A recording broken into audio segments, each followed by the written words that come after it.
जब हम पूजा पाठ करते हैं तो क्या सर को ढकना चाहिए? हमारे सनातन धर्म में सिर के ऊपर कपड़ा रख करके कोई भी अनुष्ठान करने का निषेध है। कई लोग कैमरे पे ही पूजा करते हैं केवल।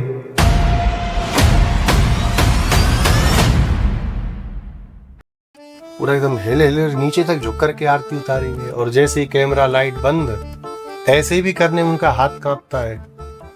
श्री कृष्ण को पाने के लिए सरल उपाय क्या है? भक्ति या प्रेम? भगवान की प्राप्ति के 5 उपाय शास्त्रों में कहे गए। सबसे पहले कर्म, फिर ज्ञान, फिर भक्ति, फिर प्रपत्ति और फिर आचार्याभिमान। भगवान श्री राम के जीवन की सबसे बड़ी शिक्षा क्या है? माता पिता के वचनों का परिपालन। तो महाराज जी, जो माता हैं क्या वो सिर को ढक सकती हैं? हाँ, मर्यादा के लिए ढकते हैं, लेकिन पूजा पाठ में उसको ढकना नहीं चाहिए। भगवान संविधान लिखने वाले भी हैं और उसका परिपालन कराने वाले भी हैं और करके दिखाने वाले भी हैं। अभी का संविधान लिख दिया गया, जिन्होंने लिखा उन्होंने पालन किया कि नहीं पता, ये भी नहीं पता। महाराज जी, क्या आज भी वृंदावन में दिव्य लीलाएं होती हैं?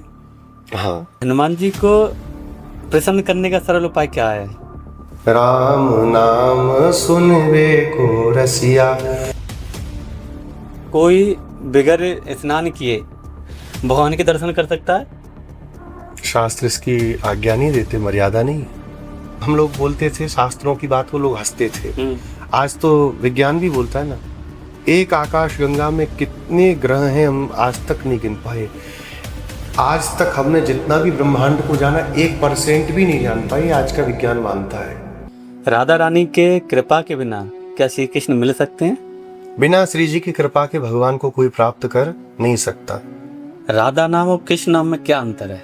दोनों एक ही तत्व हैं। जिससे स्वार्थ की पूर्ति नहीं है उसको कोई प्रेम भी नहीं करता। संसार में भी देखिए, एक घर में 2 बच्चे हैं, एक बच्चा खूब कमाता है, दूसरा कुछ थोड़ा दिमाग से डिस्टर्ब है, घर में ही रहता है, तो चलती किसकी है? जो कमा के ला रहा है। रज की महिमा है ना। अब आजकल वाले जो रील बाज लोग हैं वो क्या जाने। वो आते हैं, रील बनती है, तब तक रज डालते हैं, उसके बाद जाके शैम्पू करके नहाते हैं कमरे में। तो ये करना क्यों नाटक?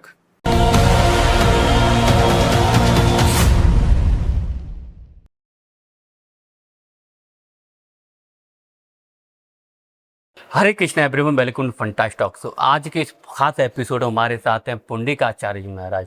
आज उनसे बात होगी श्री कृष्ण राधा रानी की भक्ति, वृंदावन के रहस्य, राम और शिव तत्व, गुरु संत की पहचान कैसे की जाती है। साथ ही कुछ ऐसे सवाल भी होंगे जो शायद आपके मन में कहीं ना कहीं उठते रहते हैं। क्या भगवान को पाने के लिए सबसे सरल रास्ता क्या है? क्या बिना राधा रानी की कृपा से भगवान श्री कृष्ण प्राप्त हो सकते हैं? क्या भक्ति के नाम पर संप्रदाय में होने वाले मतभेद सही हैं या फिर गलत हैं? महाराज जी, राधे राधे, बहुत बहुत स्वागत है आपको फंटास्टिक टॉक्स में। राधे श्याम। कैसे हैं आप? बढ़िया, कृपा भगवान। बड़ी कृपा करी आपने। आप ब्रज से, ये ब्रज आगरा में ब्रज क्षेत्र में ही आता है, पर आप मूल ब्रज में रहते हैं, हम थोड़ा ब्रज से थोड़ा बाहर रहते हैं, तो आपका हम बहुत बहुत धन्यवाद करते हैं। और मैं आशा करता हूं कि आप ऐसे स्वस्थ रहें और मस्त रहें।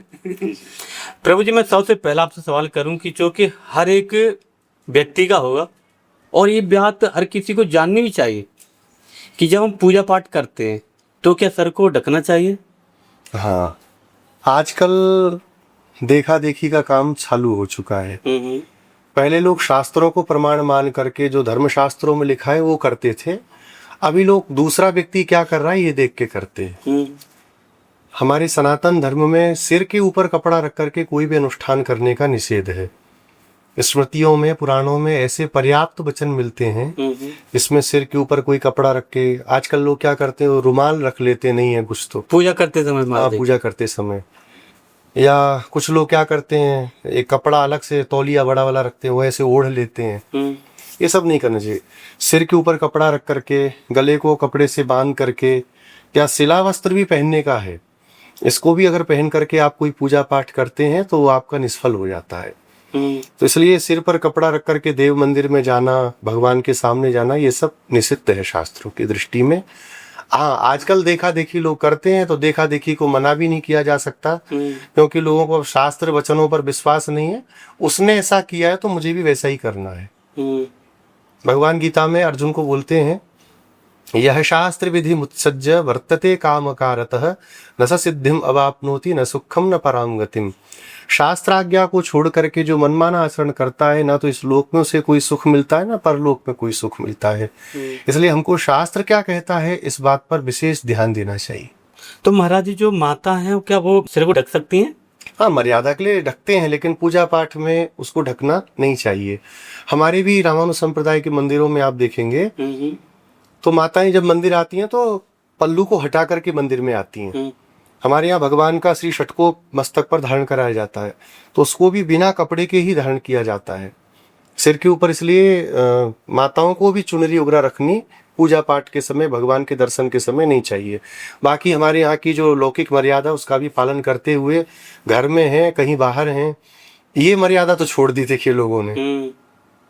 खुले में रोड पे घूमेंगे तो सिर खोल के घूमेंगे, जेठ के सामने भी जाएंगे तो भी सिर खोल के रहेंगे, सास ससुर के सामने आजकल तो सब ये सब खत्म ही हो गया।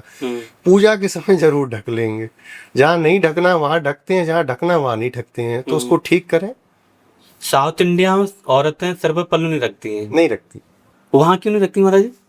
मर्यादा है ना ऐसी, सिर को ढकने का विधान हमारे यहाँ शास्त्रों में नहीं है। सिर को ढकने का कहीं पर मान लीजिए बहुत सी स्मृतियां हैं, बहुत से वचन है, कहीं पर एकाध अगर प्रमाण मिलता है तो जो लोग उस प्रमाण को मान रहे हो माने, लेकिन मुख्यतः देखिए एक तरफ 100 आदमी किसी बात को कह रहे हैं, एक व्यक्ति एक कह रहा है, तो 100 को तो प्रमाण माना जाएगा ना। तो ऐसे तो हजारों वाक्य आपको मिल जाएंगे खोजने पर शास्त्रों में जहां पर सिर को ढकने का निषेध किया गया है। एकाध वाक्य कहीं अगर पूजा पाठ में रखना है तो कोई विशेष पूजा पाठ का वहां विधान होगा तो उसमें ही रखना है, बाकी का तो ये सीधी सी बात है कि नहीं रखना चाहिए। अच्छा महाराज जी, एक इसी से जुड़ा मेरा सवाल आपसे कि जैसे कोई व्यक्ति पूजा कर रहा है तो आपने बोला कि सिला हुआ कपड़ा, तो जैसे मैं शर्ट पहन रखी ये सिली हुई है, तो उस समय इसको क्या ये जैसा आपने पहन रखा ऐसे ही कुछ ओढ़ना चाहिए? बिल्कुल बिल्कुल, उत्तम फल तभी प्राप्त होगा। अब आजकल तो लोग पैंट पहन करके मोजा पहन करके पूजा कर रहे हैं, बेल्ट लगा करके। तो कुछ नहीं से तो कुछ ठीक मान लेते हैं, और मानने में ही हमारे हिंदू धर्म का सत्यानाश हो गया। चलो क्या हो गया, इसको भी मान लेते हैं, क्या हो गया मान लेते हैं। क्यों मान लेते हैं? हमारे पूर्वजों ने माना क्या? उनसे भी तो कहा गया था ना, चुटिया कटा लो और ये जनेऊ तोड़ दो और मान लो तुम मुसलमान हो तो तुमको हम जीने देंगे। वो मरना उन्होंने स्वीकार किया पर माने नहीं ना। आज हिंदू धर्म वाले क्या करते हैं, मान लेते हैं, अरे क्या हो गया, क्या हो नहीं गया। धर्म का तत्व तो बहुत सूक्ष्म है। एक छोटा सा मैं कथाओं में भी उदाहरण देता हूँ। हम लोग मोबाइल लेके आते हैं, कोई एप्पल का कोई सैमसंग का, जिसको जो पसंद है, और आजकल तो लाखों रुपए के मोबाइल आ रहे हैं। उस मोबाइल में सिम डालते हैं, सिम को ऐसे डालना है पर आप ऐसे डालेंगे तो नेटवर्क आएगा क्या? नहीं। वो मोबाइल में अपनी मनमानी नहीं कर सकते सिम लगाने में, आप धर्म में मनमानी क्यों कर रहे हैं अपनी? तो जो भगवत गीता में, हमारी स्मृतियों में, हमारे ऋषियों ने कहा है, पुराणों में जो भगवान व्यास ने कहा है, वो हमारे लिए सबसे बड़ा प्रमाण है। और उसमें बिल्कुल सोचना नहीं चाहिए। आपको पूजा पाठ करना है, आप बढ़िया कांच करके धोती पहनिए, एक दो पट्टा आप अपना ओढ़ लीजिए या कमर में बांध लीजिए, आप करिए पूजा, तो आपको विशेष उसका फल मिलेगा। पैंट पहन करके पूजा करने से और उसमें जमीन आसमान का अंतर है। जमीन पर पड़ा हुआ भी खाएंगे तो भूख आपकी दूर होगी, जिसको लोगों ने थूका होगा, पैर से कुचल के गए होंगे, तब भी भूख तो दूर हो ही जाएगी। लेकिन एक थाली में लग करके बढ़िया आया है, आपने आचमन करके बढ़िया से उसको पाया है, तो उन दोनों में अंतर है कि नहीं है? तो ऐसा ही अंतर मैं मानता हूँ कि अशास्त्रीय विधि से पूजा करने का और शास्त्रीय विधि से पूजा करने का ये अंतर है। वैष्णव संप्रदाय में लोग वेद क्यों करते हैं? जिनकी जैसी बुद्धि हो वैसा आचार विचार रखते हैं। हमारे पूज्य श्री गिरिराज गुरु जी हम लोगों को जब से हम लोग पढ़ते थे एक ही बात सिखाते थे, एक गाय के 4 थन हैं, चारों से दूध मिलेगा। आपको जिस थन से मिल रहा है आप लीजिए, पर दूसरे की निंदा क्यों करनी? वैष्णव शब्द व्यापक है, विष्णु देवता है जिसके, एक शास्त्र देवता पाणिनि का सूत्र है, उससे ये वैष्णव शब्द निष्पन्न होता है। विष्णु है देवता जिसके, वो वैष्णव है। तो एक ही पिता के 4 पुत्र हैं, तो आपस में झगड़ा क्यों करना? नहीं करना चाहिए। उपासना की थोड़ी सी पद्धति का भेद है बस। बाकी सिद्धांतता देखिए तो अगर एक मोटा सिद्धांत वैष्णवों का पकड़ेंगे तो सब एक ही है। अब कोई श्री कृष्ण को परदेवता मानते हैं, कोई भगवान श्री राम को परदेव मानते हैं, कोई भगवान नारायण को परदेवता मानते हैं, पर मुख्यतः तो भगवान ही पकड़ में आ रहे हैं ना। कोई विशिष्टाद्वैती हैं, कोई द्वैताद्वैत वाले हैं, कोई लोग शुद्धाद्वैत मानते हैं, कोई अचिंत्य भेदा भेद मानते हैं, पर अगर आप पकड़ेंगे तो तीन तत्व को सब मान रहे हैं। इसलिए भेद नहीं करना चाहिए, और जो लोग करते हैं वो उनकी बुद्धि की अपनी बात है, और ये उत्तम बात नहीं मानी जा सकती है, इसको अच्छा नहीं कहा जा सकता। वैष्णवों को सबको एक होकर के रहना चाहिए। स्मृतियों में भी वैष्णवों के जहाँ पर नियम बताए गए, वहां पर ये नहीं कहा गया रामानुजी या निम्बार्की या गौड़िया, वहां वैष्णव शब्द का प्रयोग किया गया। तो आपकी जो अपनी परपाटी है उसको मानते हुए चलना चाहिए, और सभी के प्रति सौहार्द रखना चाहिए, प्रेम रखना चाहिए। सबके सिद्धांतों को स्वीकार तो हम नहीं कर सकते, लेकिन सबका सम्मान तो हम जरूर कर सकते हैं। क्या महाराज जी श्री कृष्ण को पाने के लिए सरल उपाय क्या है, भक्ति या प्रेम? देखिए, भगवान की प्राप्ति के 5 उपाय शास्त्रों में कहे गए। सबसे पहले कर्म, फिर ज्ञान, फिर भक्ति, फिर प्रपत्ति, और फिर आचार्याभिमान। ये 5 उपाय भगवान की प्राप्ति के हैं। कर्म योग क्या है? जितने वैदिक कर्म हमारे लिए शास्त्र ने कहे, जैसे मैं ब्राह्मण हूं, कोई क्षत्रिय है, कोई वैश्य है, कोई शूद्र है, सबको शास्त्रों ने अपने अपने कर्तव्य बताए हैं।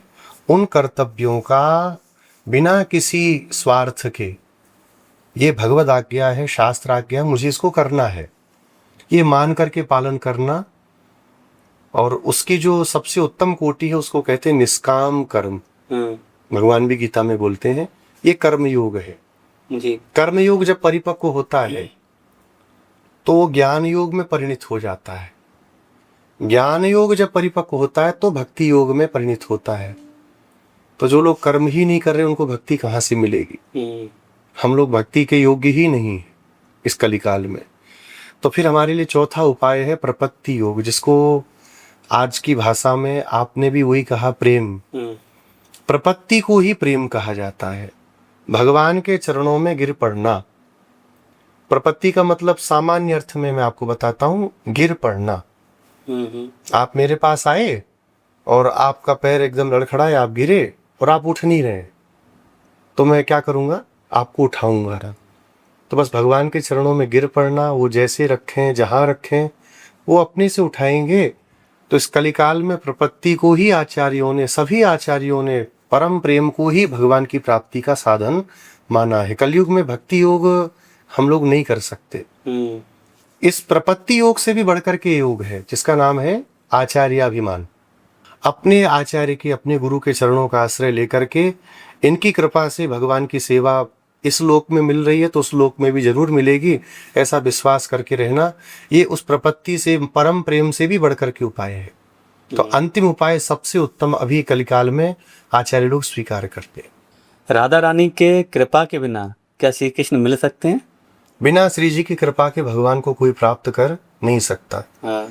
पांचरात्र शास्त्र में भगवान इस बात को स्वयं कहते हैं, वत प्राप्तिम प्रतिजंतूनाम संसारी पतताम अधः लक्ष्मी ही पुरुषकारत्वे निर्दिष्टा परमर्षिभिः ममापि च मतम हेता नान्यथा लक्षणम भवेत्।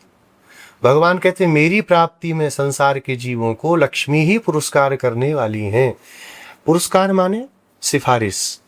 सिफारिश समझ रहे हैं ना? जी जी। पुरस्कार तो थोड़ा कठिन शब्द हो गया। सिफारिश, जब तक श्री जी किसी की सिफारिश नहीं करेंगी भगवान देखते भी नहीं।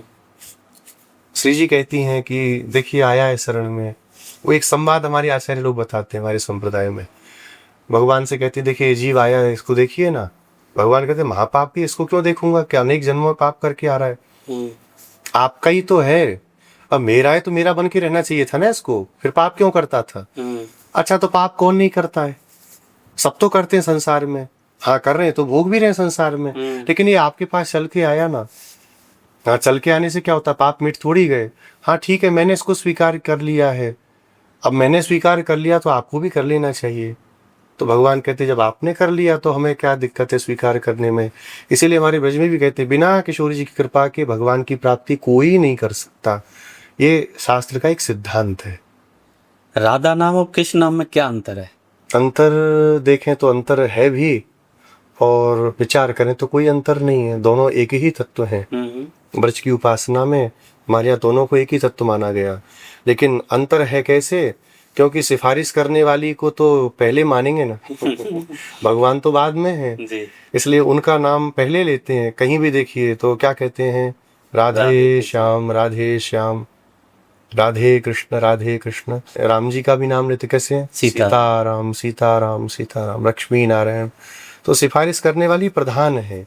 अगर किशोरी जी नहीं हो तो भगवान किसी को मिले भी ना। विनय पत्रिका तुलसीदास जी का एक ग्रंथ है, आपने नाम सुना है? जी जी। उसमें बहुत सा पद गाया भगवान के लिए। भगवान अपने स्वभाव से मजबूर हैं, तो अंतिम में क्या गाते हैं, कबहू का अम्ब अवसर पाई, हे माँ कभी अवसर मिले तो मेरी ओ सुधि दियाई भी कछु करुण कथा चलाई। आप मेरी भी कोई करुण कथा राम जी तक सुनाना।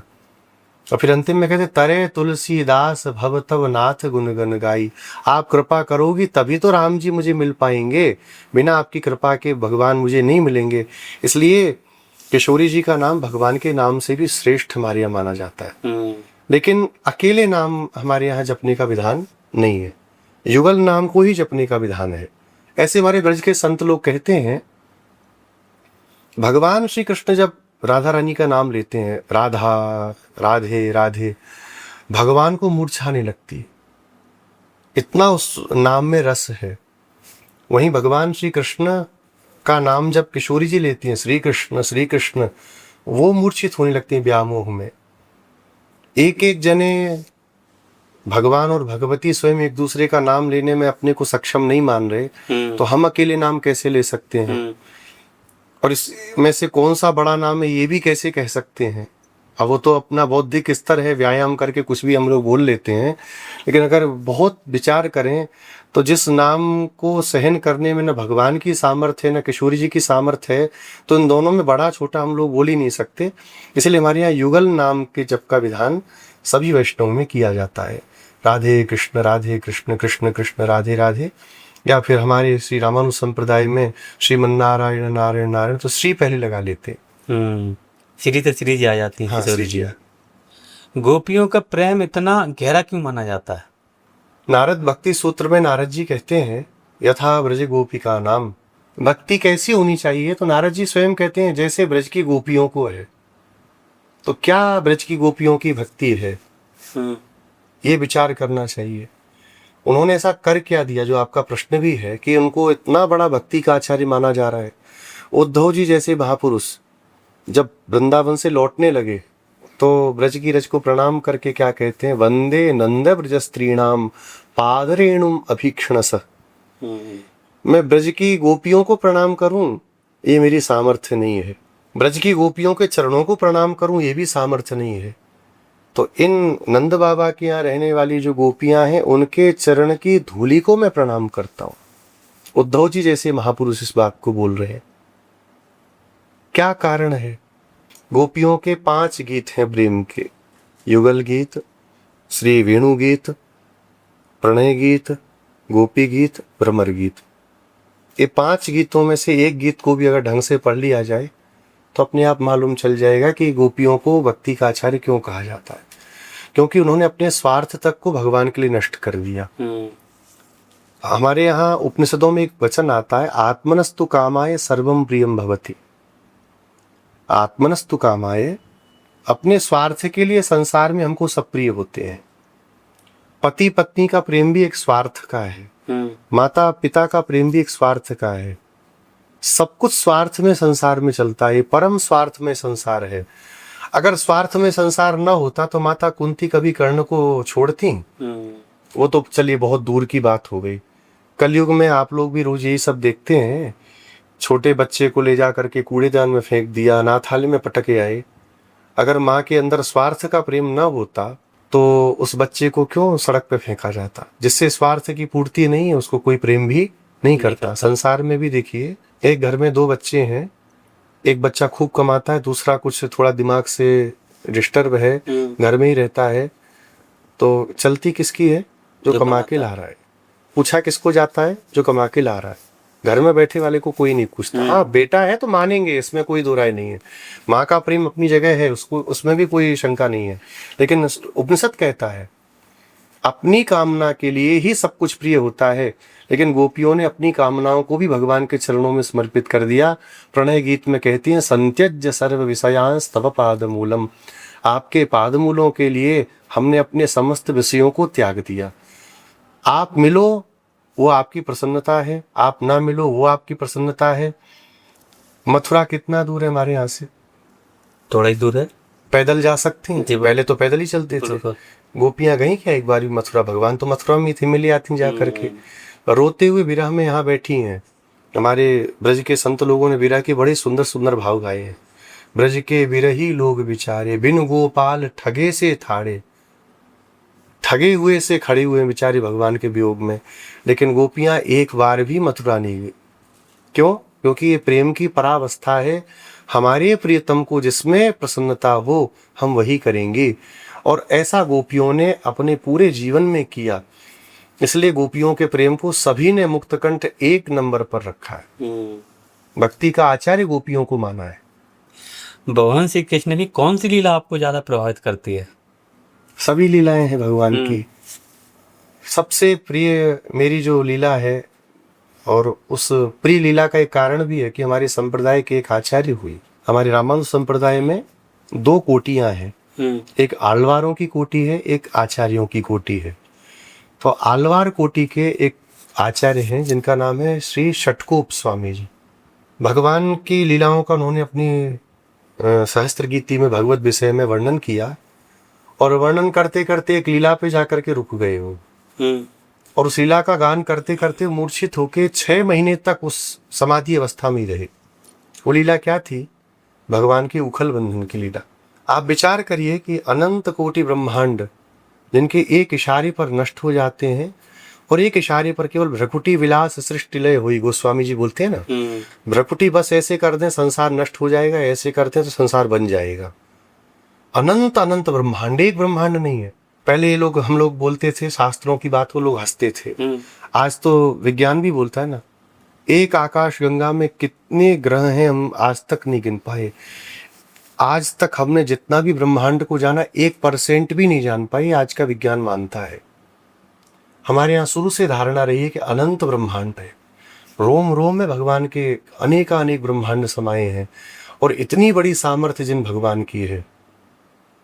उपनिषद में कहा गया, मृत्युर्धावति पंचम। आप कोई काम कर रहे हैं, समय से कर रहे हैं, किसी का डर है ना? प्रधानमंत्री भी चलिए काम कर रहे हैं, पब्लिक का डर है कि नहीं? तब कर रहे हैं।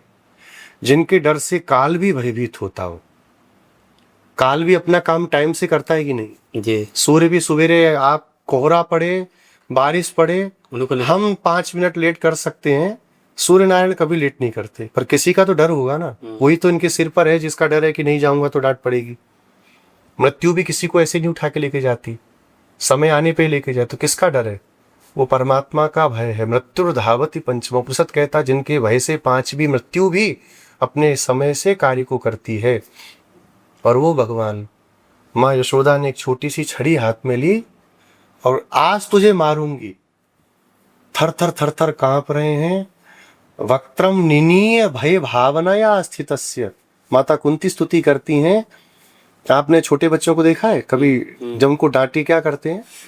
एकदम सिर ऐसे नीचे करके खड़े हो जाते हैं। अनंत ब्रह्मांडों के अधिपति भगवान उस सिर को ऐसे नीचे करके खड़े हो गए, हिचकी ले लेके रो रहे हैं, आंसू गिर रहा है तो ऐसे धीरे धीरे पहुंच रहे हैं। और मैया छड़ी दिखा रही है, तो जब देखा बहुत लाला कांप रहा है तो उस छड़ी को भी फेंक दिया और भगवान को उखल से बांध दिया। सारे संसार के भय को जो मुक्त करने वाले हैं, संसार के बंधनों से मुक्त करने वाले हैं, उन भगवान को भी बंधन में माँ यशोदा ने बांध दिया। भगवान के सौलभ्य गुण का प्रकाश इस लीला में होता है। भगवान अपने भक्तों के लिए कितने सुलभ हो जाते हैं। इसलिए ये लीला ब्रज की हमारे श्री षटकोप स्वामी जी के भी हृदय को वेद देती है कि ऐसी सुलभता, आप इतने छोटे बन गए। माने प्रधानमंत्री किसी के घर में आके झाड़ू मारे और वो डांट करके, क्यों लगा रहे हो झाड़ू? तो प्रधानमंत्री कांपता हुआ बाहर निकल आए। ये सुन करके आश्चर्य हुआ कि नहीं? लेकिन अनंत प्रधानमंत्रियों के बाप अनंत कोटि ब्रह्मांडों के अधिपति माँ यशोदा की छड़ी से डर रहे हैं। काल जिनसे डरता है, संसार के बंधनों से छुड़ाने वाले परमात्मा को बंधन में बांध दिया माँ ने, और भगवान रोते हुए बध गए। भगवान का एक गुण है सौलभ्य। बड़े से बड़े व्यक्ति का छोटे से छोटे व्यक्ति से मिलना यही सौलभ्य है, और जितना सौलभ्य भगवान का उतना संसार में कहीं नहीं है। तो इसलिए ये लीला सबसे मेरी प्रिय लीलाओं में एक है। भगवान प्रेम से ही बनते हैं, भगवान प्रेम की डोरी से ही बनते हैं। हमारे ब्रज का एक बड़ा सुंदर भाव है, जीनी जीनी प्रेम की डोरी मुंह पे तोड़ी ना छोड़ी जाए। भगवान को बांधा ना माँ यशोदा ने, कैसे बल से थोड़ी बांधा है, भगवान प्रेम से ही बंधे। दृष्ट्वा परिश्रम कृष्ण कृपया सीतस्व बंधने। भगवान ने माँ के परिश्रम को देखा, बांधना चाहती है, इतना प्रेम करती है, मैं नहीं बंध रहा तो प्रेमियों से नहीं बंधूंगा तो फिर कोई क्यों बांधेगा, तो भगवान बंध भी गए। भगवान प्रेम से ही बंध सकते हैं और कोई बांधने का उपाय नहीं है। महाराज इसी तरह एक मेरे को वो क्या कहते हैं उसका, जो जब भगवान श्री कृष्ण ने क्या कहते हैं जब बोली थी प्रतिज्ञा कि मैं शस्त्र नहीं उठाऊंगा, तो वहां भी प्रेम से बंधे हैं कि भीष्म पितामह सही बात है। वहां पर दो बातें हैं। भीष्म जी एक जब स्तुति करते हैं तो वहां पर एक श्लोक में भगवान से कहते हैं कि आपने मेरी प्रतिज्ञा के लिए अपनी प्रतिज्ञा को तोड़ दिया। भगवान की प्रतिज्ञा थी शस्त्र नहीं उठाऊंगा, भीष्म जी की प्रतिज्ञा थी आज रण हरि ही न अस्त्र गहाऊं, तो लाजो गंगा जननी को शांतन सुत न कहाऊं। भगवान ने कहा एक तरफ भक्त है एक तरफ मैं हूं, क्या करना चाहिए। भगवान ने कहा इतना प्रेम करने वाले भक्तों की अगर वाणी सत्य नहीं होगी तो फिर कौन मुझसे प्रेम करेगा। मेरी वाणी सत्य भी हो जाए तो क्या मेरे पर फर्क पड़ता है। भगवान ने केवल इस एक प्रेम के संबंध को मान करके अपनी प्रतिज्ञा को तोड़ दिया। सामर्थ्य क्या किसी की भगवान की प्रतिज्ञा तोड़वा सके, कौन तोड़ा सकता। भगवान का एक नाम है उपनिषदों में, सत्य संकल्प। सत्य संकल्प है, उनका कोई संकल्प कभी मिथ्या नहीं हो सकता। लेकिन भीष्म जी के प्रसंग में हो गया, किसके कारण, केवल प्रेम के कारण। ये तो प्रेम की बात है उधो, बंदगी तेरे बस की नहीं। वृंदावन की जो रज है इतनी पवित्र क्यों मानी जाती है। कोई भी संसार में ऐसा स्थान नहीं है जहाँ भगवान बिना पादुका के चले। बिना पादुका के भगवान कहीं चले नहीं। एकमात्र वृंदावन की ब्रज की ये भूमि है जिसको ये सौभाग्य है। भगवान 11 वर्षों तक ब्रज में विराजमान रहे, वृंदावन में, गोकुल में, बरसाने में, नंदगाम में। भगवान ने 11 वर्षों तक कोई पादुका नहीं पहनी। भगवान के सीधे चरण कमल के स्पर्श को प्राप्त करने का सौभाग्य इस भूमि को है। वेणु गीत में गोपियां इस बात को कहती भी हैं। वृंदावन की ये जो भूमि है ये आज श्री संपत्ति को प्राप्त कर रही है, ऐश्वर्य को पा रही है। क्यों? क्योंकि यद्देव की सुत पदाम्बुज लब्ध लक्ष्मी। देव की सुत माने कौन? श्री नंदनंदन भगवान श्याम सुंदर। इनके श्री चरण की जो शोभा है उसको इसने प्राप्त किया है। चरण की शोभा प्राप्त करके भूमि का कैसा महत्व हुआ, भगवान को भी आश्चर्य हुआ कि सब इसकी स्तुति गा रहे, कुछ तो होगा, सब इसको मांग रहे, कुछ तो होगा। तो भगवान ने भी इस रज को चखा, कुछ है पता चलने करने के लिए चखना पड़ा भगवान को। तो ब्रह्मांड घाट है ना गोकुल में, वहाँ भगवान मिट्टी को भी चख रहे हैं, भगवान मिट्टी को भी यहाँ की पा रहे हैं। कौन सी ऐसी संसार की भूमि है जहाँ भगवान का चरण भी हो और भगवान का मुख भी प्राप्त हो गया हो। तो ये तो केवल हमारे ब्रज की वसुंधरा को है। इसलिए निर्विवाद रूप में यहाँ की भूमि को सबसे पवित्र माना जाता है। आज भी कई ऐसे संत हैं जो ब्रज में चप्पल जूता खड़ाऊ नहीं पहनते। हमारे भगवान ने जब नहीं पहना तो हम भी नहीं पहनेंगे, वो नंगे पाँव ही रहते हैं। अब महाराज जी जैसे मैंने बहुत लोगों को देखा है कि वहाँ ब्रज की जो रज है ना, बहुत सारे संतों को तो मैंने पूरे शरीर पे लगाई हुई देखा हुआ है। हाँ, वो लगाते हैं, रज की महिमा है ना। अब आजकल वाले जो रील बाज लोग हैं वो क्या जाने। हाँ। वो आते हैं, रील बनती है तब तक रज डालते हैं, उसके बाद जाके शैम्पू करके नहाते हैं कमरे में। तो ये करना क्यों नाटक, ये करना ही क्यों। अब ब्रज के संत लोग हैं, हमारी टटिया स्थान है ब्रज में, जी जी, वृंदावन में ही है। वहाँ के संत लोग ब्रजरज को तो पूरा सिर से लेकर के अपने पूरे शरीर में लगाते हैं। तो जो रज की महिमा जानते हैं उसका वो धारण भी करते हैं, उसको प्रणाम भी करते हैं। और जो नहीं जानते वो उनका दुर्भाग्य है, उसकी महिमा को न जान करके उसका अनादर भी लोग कर देते हैं। अब ब्रज में आ रहे हैं देखिए, और ब्रज में ही नहीं, मैं एक बात कहूँगा, अभी हम लोग बद्रीनाथ में थे तो एक दिन चरण पहाड़ी का दर्शन करने जा रहे थे। तो वहाँ देखा तो लोग जा रहे हैं, तीर्थ में जा रहे हैं। कहीं पर दारू की बोतल पड़ी है, कहीं पर पानी की बोतल पड़ी है, कहीं पाउच पड़े हैं। आप उसको गंदा करने जा रहे हैं ना, आप पुण्य लेने गए कि पाप करने गए। ऐसे लोग वृंदावन में आ रहे हैं। आपको खाना पीना है, डस्टबिन है ना, जाकर के वहां तक डाल दीजिए। सब जगह कूड़ा कचड़ा फेंक रहे हैं, चारों तरफ गंदगी का अंबार लगा रखा है। तो आप रज का अपमान कर रहे हैं कि नहीं? एक तरफ आप कहते रज रज रानी है, हमारे यहाँ बोलते रज रानी, राधा रानी, यमुना महारानी, रज रानी, रज रानी बोलते हैं। दूसरी तरफ आप रज रानी के ऊपर गुटखा खा के थूक रहे हैं, रज रानी के ऊपर आप गंदगी फेंक रहे हैं, आप जो नहीं फेंकने की चीजें वो तक फेंक रहे हैं। बोतल फोतल ये क्या काम है उसका यहाँ पे, वो सब भी कर रहे हैं। तो आप अपमान ही कर रहे हैं ना। जब कण कण भगवान के समान वंदनीय है तो कण कण की महिमा भी आपको जाननी पड़ेगी। पहले लोग ब्रज में आते थे, आपने श्री श्रीजी महाराज का कभी नाम सुना हो, सलीमाबाद वाले बड़े महाराज जी, वर्तमान स्वामी जी के गुरु जी। हम लोगों ने बचपन में उनका काफी बार दर्शन किया। वो जब भी आते थे वृंदावन तो टीवी सेंटोरियम के पहले उनकी कार रुक जाती थी और वहां से छड़ी छत्र वगैरह सब हट जाता था। महाराज जी वहां लेट करके प्रणाम करते, और मई जून की भी गर्मी हो तो नंगे पांव ही अपने आश्रम आते थे। और जितने दिन महाराज जी वृंदावन में रहते थे नंगे पांव ही रहते थे। ये ब्रज की रज को सम्मान देना है, और आजकल लोग जो कर रहे हैं वो उसका अपमान कर रहे हैं। तो उस रज को, जिस रज को बड़े बड़े हमारे यहाँ के लोग कहते हैं, जा रज को सनकादिक तरसत, सो रज शीस चढ़ाऊं किशोरी तेरे चरणन की रज पाऊं। तो रज की तो बहुत बड़ी महिमा है, बड़े बड़े देवता उस रज के लिए लालायित है। महाराज वृंदावन में ऐसा क्या है जो और कहीं नहीं है? हमारे वृंदावन के संत जी, हमारे वृंदावन के संतों के जैसा संत, अब ये भी देखिए आप तुलना करा दे रहे हैं, लेकिन फिर भी मैं बोलूँगा कि ऐसे संत आपको कहीं नहीं मिलेंगे। हम लोग वृंदावन में रहे हैं और बहुत जगह जाना ना भी हुआ, लेकिन जैसा भाव भगवान के प्रति, जैसा भाव संतों के प्रति ब्रज के संतों का है, ऐसा बाहर बहुत कम मिलता है। ऐसा नहीं है, बड़े बड़े क्षेत्र हैं, लेकिन जो भाव यहाँ मिलेगा वो आपको नहीं मिलेगा। और ब्रज के जो निवासी हैं, ब्रजवासी हैं, उनका जो भाव है, देखिए भगवान तो सब जगह मिलेंगे। हम वृंदावन वाले चिल्लाते हैं हमारे यहाँ भगवान है, क्या चित्रकूट में नहीं है, अयोध्या में नहीं है? सब जगह भगवान विराजमान है। लेकिन जैसे भगवान की भक्त ब्रज में है, ब्रजवासियों का भाव देखो आप। गाली भी देते हैं ठाकुर जी को बैठ करके, और रोते भी उन्हीं के पास, पर वो दिखाने के लिए नहीं करते हैं। आजकल लोग ब्रजवासियों को देख के लोग नाटक करना शुरू कर दिए, ऐसा नहीं। जो यहाँ के मूल ब्रजवासी लोग हैं उनका भाव देखिए। वो भाव जो आपको ब्रज में मिलेगा, वो भाव जो आपको ब्रज के संतों में मिलेगा, वो बाहर बहुत मुश्किल है।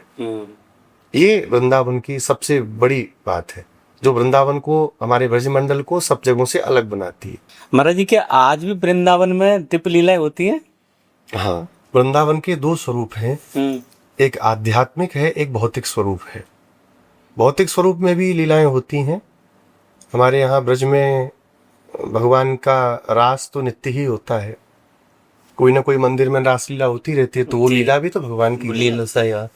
भौतिक रूप में भी है। और अगर उस लीला को संसारी लोग जो नहीं माने, तो आध्यात्मिक रूप में भी भगवान की लीला नित्य ब्रज में हो रही है, वृंदावन में हो रही है। श्रीधाम वृंदावन रास स्थल है भगवान का। 84 कोष जो ब्रजमंडल है उसमें पंचकोशीय वृंदावन हृदय है, और वो भगवान का महारास स्थल है। तो आज भी दिव्य रूप में वो लीलाएं चल रही हैं। हाँ, एक सामर्थ्य होनी चाहिए अपने पास में। इस कमरे के बाहर कुछ है कि नहीं उस तरफ में? दिख रहा है क्या? नहीं दिखने से कुछ है ऐसा नहीं कह सकते ना, कुछ नहीं है, पर अपनी सामर्थ्य नहीं है उसको पार देखने की। ऐसे ही हमारे इन चर्म चक्षुओं में, इस दूषित मन में इतनी सामर्थ्य नहीं है कि हम उस अलौकिक लीला का दर्शन कर सकें। हाँ, लेकिन बहुत से संतों ने किया है, और आज भी अगर सच्चे भाव से किन्हीं आचार्य के मार्गदर्शन में आप ब्रजवास करें, वृंदावनवास करें, तो भगवान अगर कृपा करेंगे, किशोरी जी कृपा करेंगे, तो आज भी आपको लीलाओं की अनुभूति जरूर होगी। भगवान श्री राम के जीवन की सबसे बड़ी शिक्षा क्या है? भगवान श्री रामचंद्र के जीवन की सबसे बड़ी शिक्षा है माता पिता के वचनों का परिपालन। पूरी रामायण में जो कुछ भगवान के चरित्र हुए, उन सब का एक सूत्र था, पिता की आज्ञा। इसलिए सुखदेव भगवान जब स्तुति करते हैं, गुरुवर्थे त्यक्ता राज्य, अपने पिता की आज्ञा के लिए जिन्होंने राज्य का परित्याग कर दिया। भगवान संविधान लिखने वाले भी हैं और उसका परिपालन कराने वाले भी हैं और करके दिखाने वाले भी हैं। अभी का संविधान लिख दिया गया, जिन्होंने लिखा उन्होंने पालन किया कि नहीं पता, ये भी नहीं पता। लेकिन भगवान का यह संविधान क्या है? संविधान वेद भगवान का संविधान है, भगवान की श्वासों से प्रकट हुआ। हमारे लिए भगवान ने प्रकट किया कि हमको उस संविधान में रहना है। जैसा वेद कहता है वैसा अपना जीवन व्यतीत करना है। वेद क्या कहता है? मातृदेवो भव, पितृदेवो भव, अतिथि देवो भव, आचार्य देवो भव, ये वाक्य कहता है वेद। तो माता पिता की सेवा करना ये भगवान वेद के द्वारा हमको उपदेश कर रहे हैं।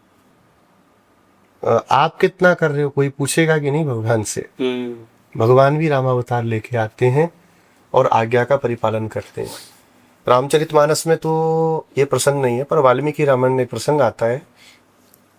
भगवान जब जाने लगते हैं तो प्रणाम करके दशरथ जी को बोलते हैं, पिताजी आपकी आज्ञा के परिपालन के लिए मैंने अपना सब कुछ त्याग दिया है। मैंने अपना महल, अपनी फुलवारी, अपना जो कुछ भी धन संपत्ति आपके द्वारा प्राप्त थी, सब मैंने भरत के लिए छोड़ दिए। मैंने अपना सिंहासन भरत के लिए छोड़ दिया है। तब दशरथ जी वहां पे रोते हुए कहते हैं कि हे राम, तुम इतने सामर्थ्यवान हो, सारी प्रजा तुम्हारे साथ है, तुम मुझे बंदी बना लो और स्वयं अपना हठपूर्वक राज्याभिषेक कराओ। भगवान कहते, पिताजी आपने राम को इतना छोटा समझा है। आपकी आज्ञा के लिए मैं पूरे जीवन जाकर के दंडकारण्य में रह सकता हूँ, लेकिन आपकी आज्ञा का उल्लंघन करके, आपके वचन को तोड़ करके मैं अयोध्या क्या स्वर्ग के सिंहासन को भी नहीं चाहता। माता पिता की सेवा कैसी करनी चाहिए, भाई भाई का प्रेम कैसा होना चाहिए, ये भगवान राम से हमको सीखना है। और भगवान का रामावतार हमको संसार में कैसे रहना ये सिखाने के लिए ही हुआ है। यही भगवान के जीवन चरित्र से हमको शिक्षा लेनी चाहिए। आजकल लोग भगवान कृष्ण के चरित्र से शिक्षा लेना चाहते हैं। उन्होंने तो रास किया था, हम भी करेंगे। तो उन्होंने तो कालिया पे भी नाचे थे, आप नाचोगे कालिया राग पर? उस पर ही नाचेंगे। भगवान ने तो अग्निपान भी किया है। भगवान का एक नाम है दावाग्नि बिहारी, दावानल कुंड है जी, दावाग्नि बिहारी। मैं भी थोड़ा सा आग लगाता हूँ, पी के दिखाओ आप जरा। भगवान राम के समान आचरण करना है, जैसा उन्होंने करके दिखाया वही हमको करना है। भगवान राम के जीवन चरित्र में पग पग पर मानवीय मूल्यों को भगवान ने बताया है। एक पति को कैसा होना चाहिए, एक भाई को कैसा होना चाहिए, एक पुत्र को कैसा होना चाहिए, एक शिष्य को कैसा होना चाहिए, ये अगर आपको सीखना है तो भगवान राम को आप पकड़ लीजिए। और सबसे बड़ी बात आज के नेताओं को भी समझना चाहिए, एक नेता को कैसा होना चाहिए भगवान राम से सीख ले। तो ये जो भ्रष्टाचार हो रहा है सब बंद हो जाएगा। राम नाम और कृष्ण नाम में क्या विशेषता है? दोनों ही नाम भगवान के हैं और दोनों में भेद करना ठीक नहीं है। हाँ, जिसको भगवान कृष्ण के स्वरूप में प्रेम है उसके लिए श्री कृष्ण नाम सर्वोपरि है।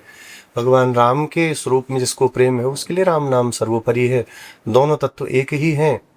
कोई कुल्हड़ समझ रहे हैं ना, मिट्टी का, उसको कुल्हड़ बोलेगा। कोई कहेगा वो, हाँ, कोई बम्बई का बच्चा आएगा, वो क्या है वो वाला गिलास मुझे दे दो। है तो एक ही चीज ना। एक वस्तु के कई नाम हो सकते हैं पर वस्तु एक है। भगवान के नाम की महिमा का गान किया गया शास्त्रों में, तो नाम तो कोई भी ले सकते हैं। आप रामकृष्ण कह रहे हैं, मैं नारायण कह रहा हूँ, नरसिंह कह रहा हूँ, वामन कह रहा हूँ, परशुराम कह रहा हूँ, ये भी नाम सब कल्याण करने वाले। बस निष्ठापूर्वक आप उसका चिंतन करें, निष्ठापूर्वक आप उसका जप करें। अच्छा महाराज जी, मेरा ये पर्सनली सवाल है आपसे। वैसे तो इसका जवाब मेरे को शायद आता होगा। मैं आपसे जानना चाहता हूँ, जैसे पूज्य प्रेमानंद जी महाराज कहते हैं कि जैसे कोई भी आपके इष्ट हैं, आप उन्हीं की आराधना करें और निष्ठा आपकी सब में हो।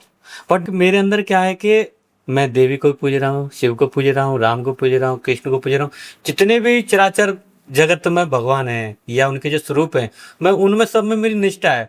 पर मेरे इष्ट श्री कृष्ण है। लोगों को ऐसा लगता है कि कभी कभी लोग कहते हैं कि मैं हम तो भैया राम जी के उपासक हैं, या कोई कहता है श्री कृष्ण के उपासक हैं, तो वो उधर कम ध्यान देते हैं। बट मेरा व्यक्तित्व ऐसा कहता है कि आप उपासक किसी के बने रहें और क्या कहते हैं, जिसमें आपकी निष्ठा है या जिसको आप भज रहे हैं आप भजते रहिए। पर मेरे अंदर महाराज जी ऐसा कुछ है कि वो सब में जाता है। जैसे कोई विपत्ति आ भी जाए ना, तो अगर मैं राम जी को पुकारूं तो वो राम जी उस काम को बना देंगे। चाहे मैं माता को पुकारूं तो माता काम बना देती है। सामर्थ्य सब में है ना काम बनाने की। आपका एक छोटा सा काम आपको बड़ा लग रहा है, उनके लिए तो बहुत वो तुच्छ से भी तुच्छ है। वो एक देसी कहावत है, एक है साध है सब सद है, सब साध है सब जाए। क्या श्री रामकृष्ण में कोई भेद है क्या? नहीं है ना। हनुमान जी की एक कथा आती है छोटी सी। हनुमान जी एक पर्वत पर बैठ करके तप कर रहे थे। भगवान ने द्वारका में विराजमान थे, तो भगवान ने कहा गरुड़ जी को जाकर के हनुमान जी को बुला के लाओ मेरे पास, कह देना कि द्वारकाधीश बुला रहे। गरुड़ जी गए, बड़े वेग से पहुंचे, जाकर कहा ए हनुमान जी आपको द्वारकाधीश बुला रहे। हनुमान जी राम राम जपने में इतना खोए थे उनको मालूम ही नहीं चला। गरुड़ जी ने कहा ये हमारी उपेक्षा करा है बंदर, हमें बोल रहे हमारी बात नहीं सुन रहा। तो पूंछ पकड़ के कि इसको उठा के ले जाऊंगा। हाथ लगाया, हनुमान जी ने कहा पता है क्या है, तो धीरे से ऐसे पूंछ की, सीधे लैंडिंग हुई द्वारका में आकर। भगवान ने कहा अरे गरुड़ जी आ गए? अरे महाराज आ नहीं गए, फेंक दिया वहां से मुझे। कहाँ भेजा था आपने? कहा हनुमान जी। बोले अरे वो साधना कर रहे हैं, मैं नहीं जा रहा बुलाना।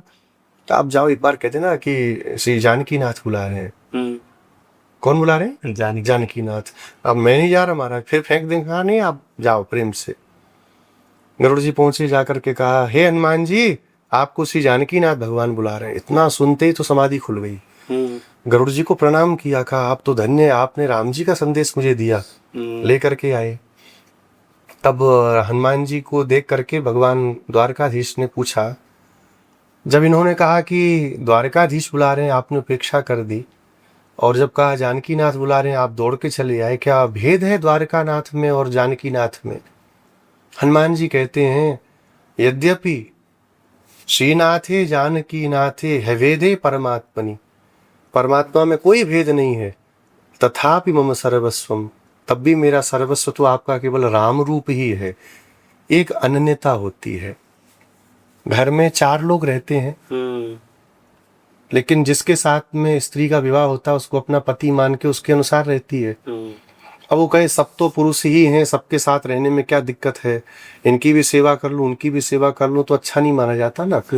तो सब सिद्धांतों में ये बात आती है, वो उनका प्रेमानंद जी का ही अपना सिद्धांत नहीं है, ये सभी वैष्णवों का सिद्धांत है कि एक परमात्मा की उपासना हमको करनी है, दूसरे का अपमान नहीं करना है।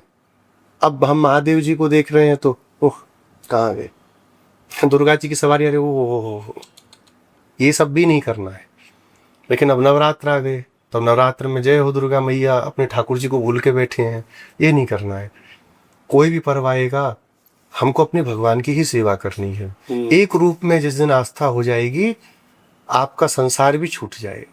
काम बनना तो बहुत छोटी बात है, सबसे बड़ा काम क्या है, संसार को छोड़ के उनके धाम तक जाना, वो हो जाएगा। इसलिए अनन्यता, भगवान भी गीता में कई बार एक शब्द का प्रयोग किया, अनन्याश्चिन्तयन्तो मां, अनन्य होकर के मेरी उपासना करे, माने किसी दूसरे का आश्रय नहीं ले, ये मेरे को कुछ करेंगे ये कुछ करेंगे। एक बहुत अच्छा आपको एक उदाहरण देता हूँ, कथा है जी। भागवत जी के 8वें स्कंद में गजग्राह का युद्ध है। गज था हाथी, एक सरोवर में उतरा पानी पीने, एक ग्राह माने मगर ने उसको पकड़ लिया। समा सहस्त्रम व्ययुः, सुखदेव जी कहते हैं राजन 1000 साल बीत के झगड़ा होते। तब गज ने देखा कि आज सब छोड़ के जा रहे हैं। उसकी 2-4 पत्नियां जो बहुत प्रेम करती थी वो थोड़ा सा बार बार उसको देखती थी, खा पी के आती थी आराम से, फिर देखती थी उसको। आप चिंता मत करो हम निकाल लेंगी, बोल भी देती होंगी शायद। तो गज कहता है नमामि मे ज्ञातय आतुरम गजाः कुतः करिण्यः प्रभवन्ति मूर्छितुम्। बड़े बड़े हाथी जो मेरे साथी थे, जो मेरे पुत्र थे, वो सब छोड़ के चले गए, ये बेचारी मुझे क्या निकालेंगी। ये भी तो दूर से ही बोले हाँ निकाल लेंगे, बस हौसला बनाने के लिए आती हैं, सब खाने पीने बराबर जा रही हैं। मैं 1000 साल से भूखा यहाँ लड़ रहा हूँ, ये भी भूखे बैठती, तो मैं मानता मेरी है, नहीं मान रही है अपने से। तो गज ने कहा कि मुझे लगता है काल ने ही पकड़ लिया है, अब मैं क्या कर सकता हूँ। तो गज वहां पर एक बात बोलते हैं, भागवत का बड़ा प्यारा श्लोक है, मेरे गुरुजी बहुत इसका जप करते थे। यह कश्चनेशो बलिनोन्तकोरगात् प्रचंड वेगात् अविधावतो भृशम भीतम प्रपन्नम परिपाति यद भयान मृत्यु प्रधावत्यरणम तमीमहि। इस संसार के जो कारण है, समस्त देवी देवता, सारा संसार जिनसे उत्पन्न होने वाला है, जिनकी शरण में गए हुए शरणागतों की रक्षा भगवान सदा करते हैं, ऐसे पर ब्रह्म परमात्मा की शरण में अब जाऊंगा। पर वो कौन है, ये बात गज निश्चय नहीं कर पाए। उन्होंने एक स्तुति की, इसको बोलते गजेंद्र मोक्ष। आप हिंदी में पढ़िएगा। जी जी। किसी भी भगवान का उसमें नाम नहीं है, भगवान का कोई नाम नहीं है। सुखदेव जी कहते हैं, एवं गजेंद्र मुपवर्णित निर्विशेषम ब्रह्मादयो विविधलिंग विदाभिमानाः। गजेंद्र ने एक स्तुति जो की, उसमें केवल गुणों का वर्णन किया। जैसे देखिए, जो संसार को उत्पन्न करने वाले हैं तो ब्रह्मा जी आ गए, मैं ही तो करता हूँ। तब तक क्या कहते हैं गज, जो इस संसार का पालन भी करने वाले हैं, ब्रह्मा जी बोले मैं तो केवल उत्पत्ति करता हूँ। जो इस संसार का नाश करने वाले हैं, इस प्रलय काल में सबको नष्ट करते हैं, शंकर जी भी वहां पर आ गए। जो संसार का परिपालन करते हैं, इंद्रादिक देवता भी आ गए कि भाई हम भी तो परिपालन कर ही रहे हैं। लेकिन एक भी गज के पास छुड़ाने नहीं गया, कोई भी नहीं गया गज के पास में। सब ऊपर खड़े होकर देख रहे थे गज को। तो सब एक दूसरे से बोलते थे, भैया जाओ, आप आए हो तो छुड़ाओ। तो बोले आप भी तो आए हो। ये कह रहा था ऐसा ऐसा इसका गुण है, वो मुझे बचाए, तो हमारा गुण ऐसा कुछ कुछ मिलता है, तो हम आ गए थे। तो आप जा क्यों नहीं रहे? बोले आगे वाला गुण तो नहीं मिल रहा हमसे। तो आप चले जाओ, आपका तो मिल रहा। बोले आगे वाला तो मिला, पर उसके आगे वाला गुण नहीं मिल रहा है। और सीधी सी बात है, नाम ले लो ना तुम हमारा, तो हम तो खड़े ही हैं। पर गज ने कहा नहीं, सबको देख रहा गज कि खड़े हैं, मुझे बचाने को ही नहीं आ रहा। तब भी गज ने नाम नहीं लिया कि प्रभु आप आ जाओ बचा लो। कोई नहीं आया। क्या हुआ, हमारे यहाँ एक भजन गाते, तिल भर सूण रही जल बाहर। जी। पूरा जल के अंदर डूब गया, और स्वच्छ जल था। हम लोगों की तरह उस समय प्रदूषण करने वाले लोग पैदा नहीं हुए थे। तो जल से कुछ कुछ थोड़ा थोड़ा दिखता था बाहर। विशाल गरुड़ के ऊपर भागते हुए भगवान को अपनी ओर आते जब देखा, तब उसने कहा अरे ये बचाने आ रहे हैं। तब अंतिम में कहता, नारायण अखिल गुरु भगवन नमस्ते। हे नारायण, हे अखिल गुरु, हे भगवान, आप ही वो कारण हैं जिसकी मैं इतने श्लोकों में स्तुति कर रहा था, आप मुझे बचाने आए। तो अंतिम में भगवान को प्रणाम करता है। यही अनन्यता है। सब खड़े हैं, एक के भी चंगुल में नहीं पड़ा कि आप बचाओ आप बचाओ। जो कारण है वो बचाने आए। तो भगवान भी कहते हैं, अनन्यास चिंतयन्तु माम ये जनाः पर्युपासते। जो अनन्य होकर के मेरी उपासना करता है, मैं उसी को प्राप्त होता हूँ। इसलिए अनन्यता के कारण ऐसी बातें वैष्णव संप्रदाय के आचार्य लोग कहते हैं कि भगवान को पकड़ के रखना है, बाकी सबका आदर करना। देखिए हमसे सबसे तो बहुत बड़े हैं। इंद्र को लोग बहुत उपेक्षा से बोलते हैं टीवी सीरियल में देख देख करके। पर आप विचार करिए कि वेद जिस इंद्र की स्तुति गा रहे हैं, क्या वो इंद्र सामान्य है? बड़े बड़े देवता जिस इंद्र के चरणों में अपने मुकुट को रख के प्रणाम कर रहे हैं, वो इंद्र सामान्य है? छोटा सा जीवन है। आज मैं बैठा हूँ, कल नहीं भी रह सकता हूँ। एक छोटे से जीवन में कितनी उपासना कर सकता हूँ? एक की तो कर नहीं पाते, एक मंत्र जप नहीं पाते ढंग से, एक नाम में आस्था नहीं कर पाते, तो 50 पे रख के हम कैसे कुछ कर सकते हैं? इसलिए एक है साधे सब सध है, एक को साध लेंगे सब सध जाएगा। महाराज जी, हनुमान जी को प्रसन्न करने का सरल उपाय क्या है? राम नाम सुनबे को रसिया। भगवान की कथा गाइए, भगवान का नाम संकीर्तन करिए, हनुमान जी इसमें प्रसन्न हो।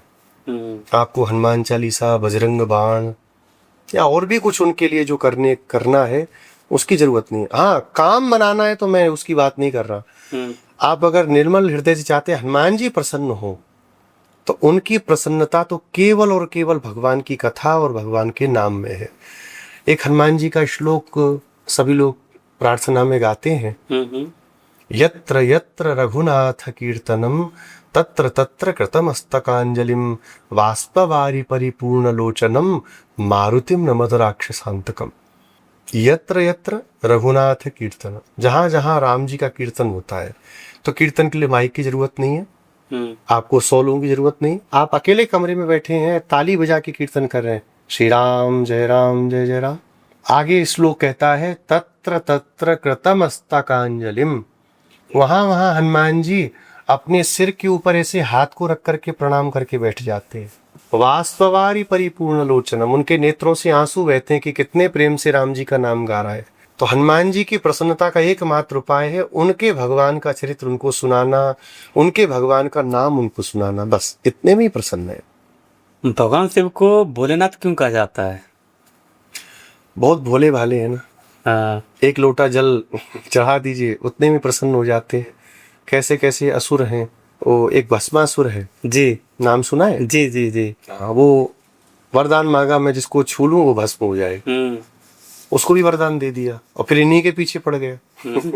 तो भोले हैं, भगवान के भक्त तो भोले होते ही हैं, भगवान के भक्त चतुर चालाक नहीं होते। इसलिए महादेव जी भोले हैं, अपना घर भी बना करके दे देते हैं। कोई मांगता है ले जाओ भैया, इसलिए उनको भोलेनाथ कहते हैं। और एक अर्थ इसका ये भी कर सकते हैं, भोले जो लोग होते हैं सीधे साधे उनके स्वामी, नाथ का मतलब स्वामी होता है, इसलिए भोले। क्या शिव जी आज भी अपने भक्तों की पुकार सुनते हैं? हाँ बिल्कुल सुनते हैं, क्यों नहीं सुनते हैं जी। सुन ही रहे हैं, तभी तो लोग केदारनाथ जा रहे हैं, तभी लोग उज्जैन महाकाल के दर्शन करने जा रहे हैं। शिवजी ही क्या, जितने भी हमारे वैदिक देवता हैं वो सब अपने भक्तों की पुकार सुनते हैं। उनकी जो श्रद्धा पूर्वक सेवा करता है उसके अभिष्टों को भी पूरा करते हैं, इसमें कोई संशय नहीं रखना चाहिए। आज बिना स्वार्थ के कोई एक व्यक्ति पानी नहीं देता किसी को, और कोई वहां पे नंगे पैर जा रहा है, कोई डंडोती लगा के जा रहा है, तो कुछ तो मिल रहा है ना, तब तो श्रद्धा है। तो शिवजी ही नहीं, सभी देवता सब कुछ देने की सब कुछ देते हैं। भगवान शिव को सबसे ज्यादा प्रिय क्या है? नाम जप या पूजा या सच्चा हृदय? भगवान शिव को सबसे प्रिय है भगवान श्री राम का नाम। पद्म पुराण में एक संवाद है पार्वती जी का और महादेव जी का, तो उसमें महादेव जी कहते हैं रकारादीनि नामानि शृण्वतो मम पार्वती मनः प्रसन्नतां याति राम नामाभिशंकया। पार्वती जी ने भी शायद ऐसे पूछा होगा आपसे कि प्रभु आपको सबसे प्रिय क्या लगता है, कोई डिश वगैरह भी पूछी होगी क्या बना के लाऊं? तो महादेव जी कहते हैं कि रकारादीनि नामानि, कोई रा अगर बोलता है तो मैं नाचने लगता हूँ। क्या बोलता है? रा अगर कोई बोले तो मैं नाचता हूँ। बोले महाराज रा सुन के नाचने लगते, क्या कारण है? बोले कि अब मुझे लगता है आगे ये आ बोलेगा और फिर माँ बोलेगा तो राम ये कहेगा। अब बाद में हम लोग भले रावण बोल रहे हैं तो महादेव जी दुखी हो जाएं, और उनका सबसे प्रिय अगर कोई विषय है, सबसे प्रिय तो भगवान का नाम है। इसीलिए भागवत में अंतिम स्कंद के अंतिम अध्याय में वैष्णवानाम यथा शंभु, ऐसा सूत जी कहते हैं। भगवत भक्तों में जो स्थान महादेव जी को प्राप्त हो किसी को प्राप्त नहीं। भगवान के प्रति आसक्ति कितनी है कि भगवान के नाम को आप सोचिए, भगवान के लिए नहीं है अभी बात, यहाँ भगवान के नाम की बात आ रही है। और भगवान का नाम भी नहीं, भगवान के नाम के आदि अक्षर के लिए कितना प्रेम है। कोई रा बोले तो उनको प्रसन्न हो जाते हैं, हा देखो अभी राम बोलने वाला है। इसीलिए पद्म पुराण में एक प्रसंग है जहां पर महादेव जी पार्वती जी को सहस्त्र नाम का उपदेश करते भगवान के। विष्णु सहस्त्र नाम भी 2 है, ये बहुत कम लोगों को मालूम है। अच्छा। एक तो है महाभारत में जो भीष्म जी ने युधिष्ठिर जी को उपदेश किया, जिसका सब लोग पाठ करते हैं। एक विष्णु सहस्त्र नाम पद्म पुराण में है जिसको पार्वती जी के लिए महादेव जी ने उपदेश किया है। और फिर अंतिम में पार्वती जी पूछती हैं केनोपायेन लघुना विष्णुर्नाम सहस्रकम पठ्यते पंडितेर नित्यम श्रोतुमिच्छाम्यहम प्रभो। हे प्रभु ये सहस्र नाम बड़ा अद्भुत आपने बताया, लेकिन मान लीजिए अगर कभी ऐसा समय आए कि पूरा नहीं कर पाए तो फिर क्या कर लेना चाहिए? अब मैं नियम लेती हूँ, मैं रोज करूंगी, पर कभी मैं नहीं कर पाई तो फिर कैसे करना चाहिए? पंडित लोग उसका क्या उपाय बताते हैं? तब श्री महादेव जी कहते हैं ईश्वर उवाच, ईश्वर शब्द का अर्थ श्री महादेव जी। श्री राम राम रामेति रमे रामे मनोरमे सहस्रनाम तत्तुल्यम नाम नाम वरानने। हे वरानने श्री राम राम रामेति 3 बार अगर श्री राम का नाम लें तो सहस्र नाम के बराबर हो जाता है। तो भगवान श्री राम के इस नाम में उनकी जो आसक्ति है वैसी आसक्ति उनको किसी में नहीं है। यही उनका सबसे प्रिय विषय है, सबसे प्रिय वस्तु है, और भी कुछ हो तो भोज्य भी है तो प्रिय महादेव जी के लिए राम नाम ही है। वो हमारी आपकी तरह खाते नहीं है। भांग धतूरा तो भगवान जाने कौन ने उनको खिला दिया। तो आजकल जो खा के पी के घूम रहे लोग, उनका भोज्य, उनका पेय, पेय माने पीने के योग्य केवल राम नाम ही है। हमारे जीवन में गुरु का महत्व, बिना गुरु के संसार में लौकिक पदार्थ भी नहीं मिल सकते। पारमार्थिक पदार्थों की तो बात सोचना ही व्यर्थ है। भागवत में दसम स्कंद के पूर्वार्ध में भगवान की लीलाओं में 2 देवताओं ने आकर के उपद्रव किया। पहला उपद्रव किया ब्रह्मा जी ने, ग्वाल वालों को सबको चुरा के ले गए। बाद में भगवान की बड़ी स्तुति की, पर भगवान ने उनसे बात तक नहीं की। इसके बाद में देवराज इंद्र आए और इंद्र ने क्या किया कि पूरे ब्रज को डुबाने का षड्यंत्र किया, सांबर तक मेघों को भेजा। बाद में भगवान ने इंद्र को क्षमा भी किया। भगवान कहते हैं गम्यताम शक्र भद्रम क्रियताम में अनुशासनम। जाओ इंद्र, तुम्हारा कल्याण, पर आगे से मेरी अनुशासन का पालन करना, मेरी बातों का सम्मान करना। एक शंका आती है कि नहीं, ब्रह्मा जी ने एक बहुत छोटा सा अपराध किया, बच्चों को छुपाया, मारा पीटा नहीं ना, और फिर 40 श्लोकों में स्तुति करके क्षमा भी मांग रहे, फिर भी भगवान नहीं बोल रहे। इंद्र ने इतना बड़ा अपराध किया, सारे ब्रज को नष्ट करना चाहा, ब्रजवासियों को मारना चाहा, और सांबर तक मेघों को भेजा भी, ऐसा नहीं कि नहीं भेजा। भगवान कह रहे जाओ तुम्हारा कल्याण हो, अच्छे से रहना, आगे से मेरी बात को मानते रहना, क्या कारण है। तो यहाँ पर एक रहस्यार्थ आचार्यगण बतलाते हैं। ब्रह्मा जी सीधे भगवान की शरण में गए, भगवान ने स्वीकार नहीं किया, लेकिन सुरभि शक्र एवचर, इंद्र अकेले भगवान की शरण में नहीं गए, सुरभि माता को पीछे पीछे हाथ जोड़ के गए। तो सुरभि कौन है, कहते हैं आचार्य हैं, गुरु हैं। गुरु के रहने पर भगवान ने महान अपराधी इंद्र को भी क्षमा कर दिया, और छोटा सा अपराध करके आने वाले ब्रह्मा जी को बिना गुरु के भगवान ने स्वीकार नहीं किया। इसलिए गोस्वामी जी की एक चौपाई है, जो विरंच शंकर सम होई, गुरु बिन भवनिधि तरह न कोई। बिना गुरु के, अच्छा आपने ये सेटअप लगाया, कहीं तो सीखा होगा ना कि ऐसा भी किया जाता है, ऐसे प्रश्नों को रखा जाता है, सीखना पड़ा ना जी। हम लोग जब छोटे आ बड़ा आ बनाना सीखे तो कैसे सीखा, पहले एक चूल्हा बनाओ, फिर एक चूल्हा और बनाओ, फिर एक लेटी लकड़ी, फिर एक खड़ी लकड़ी, फिर उसके ऊपर एक लकड़ी, छोटे से अनार, सीखना पड़ा ना जी। तो क्या बिना गुरु के सीखे? नहीं। सब छोड़िए, बुरी आदत भी बिना गुरु के कोई सीखता है क्या? सिगरेट पीना अपने से कोई सीखता है? नहीं। आओ यार, एक कश मार के आते हैं, वो भी सिखाया जाता है, वो भी गुरु होता है उसका।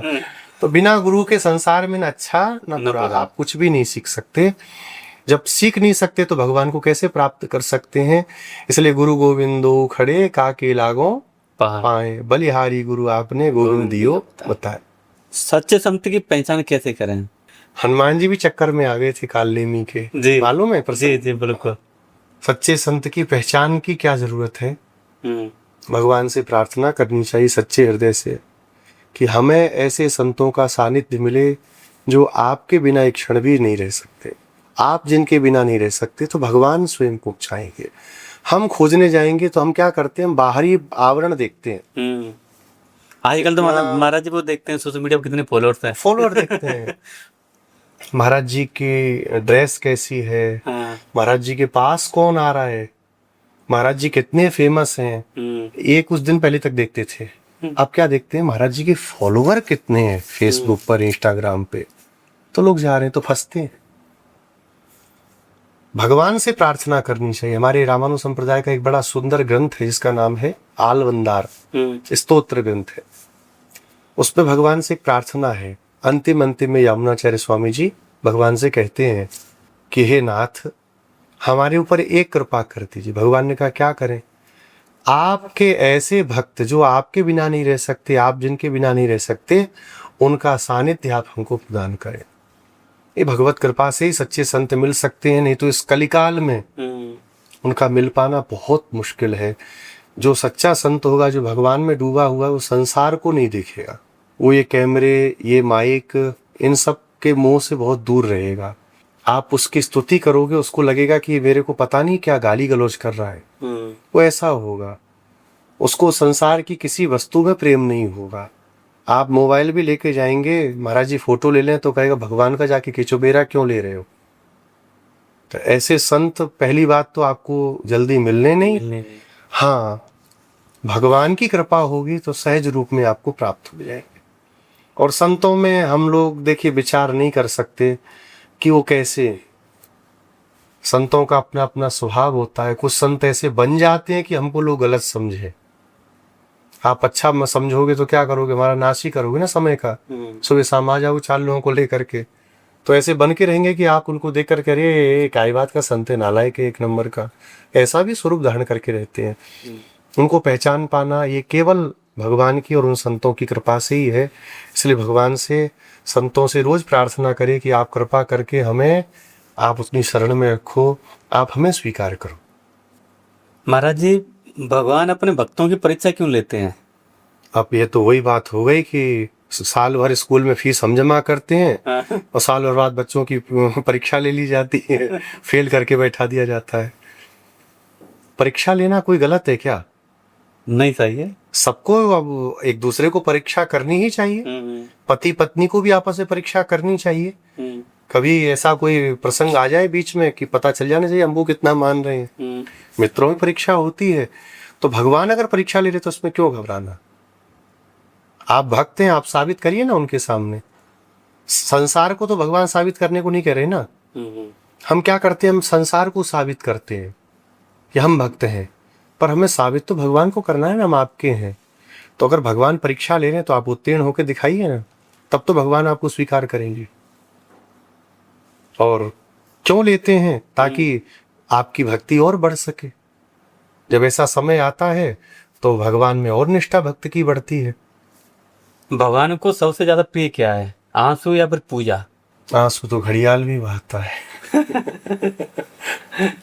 और पूजा कालने में भी कर रहा था। भगवान को भाव प्रिय है, आंसू भी भाव से आता है और पूजा भी भाव से की जाती है। तो ना आंसू प्रिय है भगवान को, ना भगवान को पूजा प्रिय है। भाव से किया गया जो कुछ है वो भगवान को प्रिय।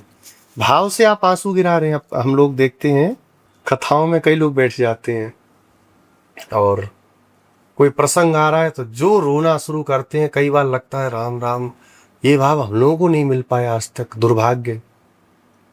और कुछ देर बाद जब कथा शुरू होती है, 4 लोग उनका फोटो खींच लेते हैं, कैमरा उस तरफ घूम जाता है, जैसे कैमरा मेरा हटता 4 लोग देखना बंद करते हैं, वो तुरंत मोबाइल चलाने लगते हैं। तो ऐसे आंसुओं का भगवान क्या करेंगे। कई लोग कैमरे पे ही पूजा करते हैं, केवल पूरा एकदम हिले हिले नीचे तक झुक करके आरती उतारेंगे, और जैसे ही कैमरा लाइट बंद, ऐसे भी करने में उनका हाथ कांपता है। तो भगवान को ना पूजा प्रिय है, ना भगवान को आंसू प्रिय है। ये दोनों प्रिय है कब? जब ये भाव से जुड़ते हैं। भगवान को केवल भक्त का भाव प्रिय है। आप भाव में भगवान के कमरे में रो रहे हैं, वो प्रिय है भगवान को।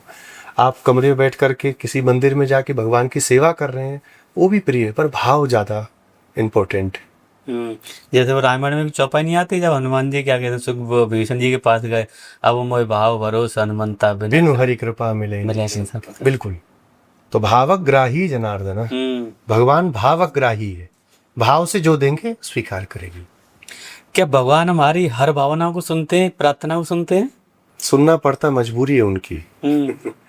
ईश्वर सर्वभूतानां हृदय सिरजन्तुष्ठति। भगवान सबके हृदय में बैठे हुए, तो विचार कहाँ से आते हैं? तो भगवान सब देखते हैं, सब सुनते हैं।